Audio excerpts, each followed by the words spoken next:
Halo, apa kabar? Saatnya Anda menyimak berita Palembang bersama saya Agisa Febila. Sejumlah berita menarik akan kami sajikan untuk Anda dan berikut 3 berita utama hari ini. Pencuri menjarah 5 warung kaki lima sekaligus di kawasan Jakabaring Sport City Palembang. Pemilik warung rugi jutaan rupiah. Parkir sembarangan dan dipicu kemacetan. Sejumlah mobil di Prabu Mulih digembok petugas Dinas Perhubungan. Pemilik kendaraan ditilang dan harus membayar denda. Puluhan kendaraan roda 2 dan 4 terjaring razia dalam operasi Cipta Kondisi oleh Satlantas Polrestabes Palembang.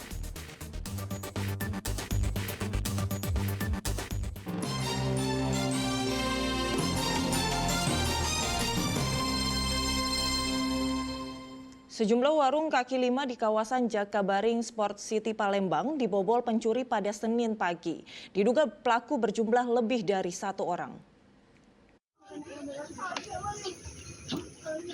Ernawati menangis saat melihat warung miliknya yang berada di kawasan Jakabaring Sport City Palembang dibobol pencuri pada Senin pagi.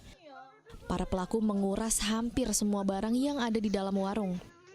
Selain warung miliknya, 4 warung lainnya juga ikut menjadi korban pencurian. Diduga pencurian ini dilakukan oleh lebih dari 1 orang. Para pelaku masuk ke dalam warung dengan cara merusak gembok warung.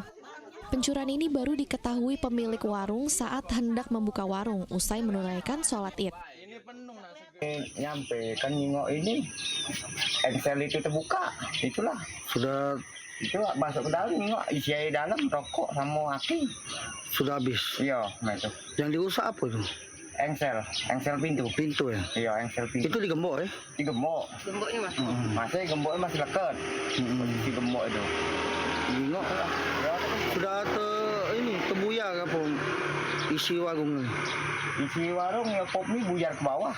Itu. Nyampak ke bawah kalau. Dan pintu ini di tindih batu. Tindih batu gitu. Terbuka juga tadi. Iya. Ini terbuka juga tapi ini yang situ tidak terbuka itu, ya? Di sini. Apa dia yang hilang? Rokok sama aki. Rokok sama aki. Berapa total kerugian? Ya, kurang lebih 2 jutaan lah. 2 jutaan ya. Rencana kita nak ngelapor kan? Ke polisi. Kalau ini nak ngelapor lah. Ke polisi ya? Iya. Di betul yang mana? Ini. Akibat kejadian ini, para pedagang ditaksir menderita kerugian jutaan rupiah. Kelima pemilik warung berencana akan melaporkan kasus pencurian ini kepada kepolisian setempat. Didi Ruansyah melaporkan dari Kota Palembang. Masih soal kasus pencurian, kali ini menimpa sebuah toko manisan yang berada di kawasan Jakabaring Palembang. Akibatnya korban menderita kerugian jutaan rupiah.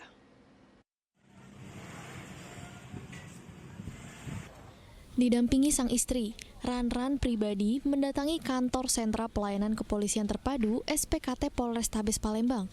Warga Alang-Alang Lebar, Palembang itu melaporkan kasus pencurian yang menimpa toko minuman miliknya yang berada di kawasan Jakabaring, Palembang. Akibat peristiwa ini, korban menderita kerugian 8 juta rupiah. Kasus pencurian ini diketahui korban saat hendak membuka toko pada pagi hari. Korban terkejut melihat kondisi tokonya berantakan dan banyak barang dagangan yang hilang. Diduga pelaku masuk melalui atap kamar mandi toko. Itu pas buka toko. Itu ketahuan? Ya, pas buka toko udah berantakan kalau dia nyari duit kayaknya. Enggak dapat karena duit kan aku tak ada taruh situ. Kadang duit kan aku bawa balik. Nah, pas aku jengok tuh ada indikasi juga nak dibakar toko tuh. Ada kardus-kardus yang. Apa yang hilang jadi? Hilang itu susu 7 rumah. Apa yang dirusak? Rusak tuh plafon kamar mandi. Iya.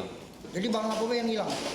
Oh, susu 7 kurma, bahan mayora itu 30 dus lebih, sama seperempat 1 dus, sama tas lempang yang aku beli dari Malaysia. Berapa total? Kayak juga tuh tas lempang. Berapa jadi total? 8 jutaan lah. Total kerugian berapa sih? 8 jutaan. 8 jutaan. Sering toko kita laku bobol nih? Belum, baru kali ini. Melihat banyaknya barang yang dicuri, diduga pelaku berjumlah lebih dari 1 orang. Kasus ini menambah panjang daftar kasus pencurian barang-barang toko atau warung di kawasan Jakabaring yang semakin sering terjadi dalam beberapa hari terakhir. Dede Irwansyah melaporkan dari Kota Palembang.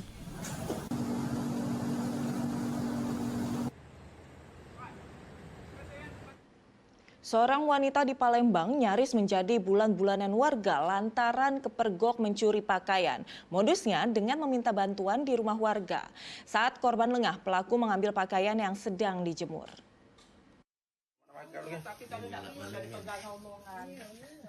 Warga mengamankan seorang wanita di Jalan Kasnarian Syah, Lorong Lebak Sari, Kecamatan Ilir Timur 1, Kota Palembang, setelah kepergok mencuri pakaian yang sedang dijemur oleh warga. Modus operasi pelaku adalah dengan meminta uang di rumah warga. Saat pemilik rumah lengah, pelaku langsung mengambil pakaian yang sedang dijemur dan dimasukkan ke dalam kantong plastik yang dibawanya. Aksi pelaku kepergok warga yang mengintip lewat jendela. Saat diintegrasi, pelaku tidak dapat menunjukkan identitas diri. Ia juga bungkam, tak mau menyebutkan namanya dan hanya mengaku berasal dari Flores, Nusa Tenggara Timur. Warga geram dengan ulah pelaku, karena di kawasan ini pelaku telah 4 kali melakukan pencurian pakaian yang sedang dijemur. Modusnya ngedong, minta duit untuk makan. Ke rumah-rumah? Makan, iya rumah-rumah. 5.000 udah kata 10.000, 5.000 jadilah. Tapi setengahnya itu nak masuk rumah. Masuk Nah, ya betul mereka di rumah terjadi tadi macam itu. Langsung diusir. Minta kok kayak makso itu. Sudah, mari ke rumah sebelahnya. Itulah ketahuan di NTP yang punya rumah. Ternyata ngambil pakaian. Setelah berkoordinasi dengan Babinsa dan Kamtipmas, pelaku diserahkan ke Dinas Sosial untuk direhabilitasi karena kasus pencurian ini tidak dilaporkan warga kepada polisi. Muhammad Ardiansyah Putra melaporkan dari Palembang. Kita ke informasi lain. Warga Prabu Muli yang kreatif menyulap serat daun nanas menjadi lembaran kain tenun hingga busana yang bernilai ekonomis. Inovasi dari perajin tenun ini sudah dipasarkan ke luar negeri.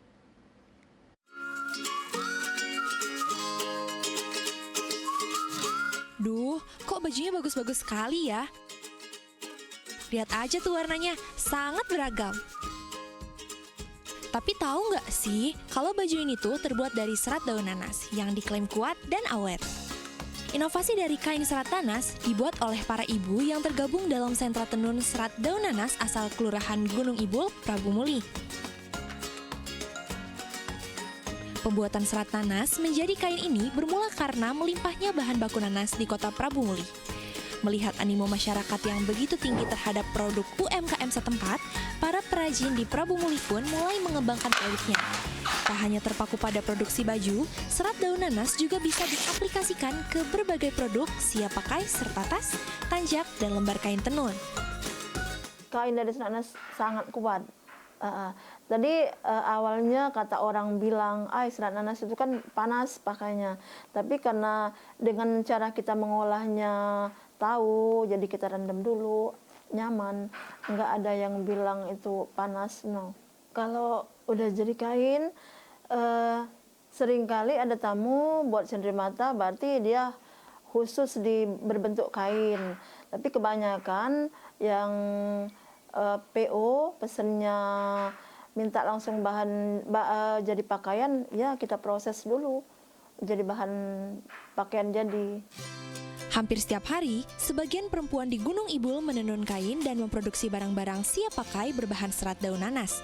Sebelum produksi kain dari serat daun nanas berkembang seperti saat ini, tidak banyak perempuan yang bisa menenun. Tadinya kan kalau untuk kain khusus yang nenun itu kan nggak terlalu banyak, paling ada 1-2 orang. Tapi karena kita kepingin khususnya masyarakat ibu-ibu yang ada di kota Prabu Muli, kita bina.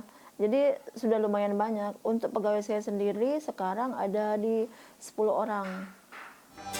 Harga kain dari serat daun nanas berkisar antara Rp250.000 hingga Rp400.000. Sedang harga pakaian berkisar antara Rp1.200.000 hingga Rp2 juta, tergantung bahan dan desainnya. Meski bernilai ekonomis tinggi, namun perajin masih memiliki kendala untuk memproduksi kain dari serat nanas. Tapi yang kendala yang sangat sulit kami hadapi dari serat ke benang, karena belum ada teknologinya sampai sekarang. untuk murni serat nanas dijadikan benang itu kan ada speknya. Nah, speknya itu belum nemu, teknologinya tuh belum ada yang menemukan, jadi belum ada. Sampai sekarang itulah kesulitannya. Saat ini, sentra tenun serat daun nanas mulai menerima pesanan dari luar Prabu Mulih, terutama ke kota Jakarta hingga ke Malaysia. Muhammad Kadafi Kausar Putra melaporkan dari kota Prabu Mulih.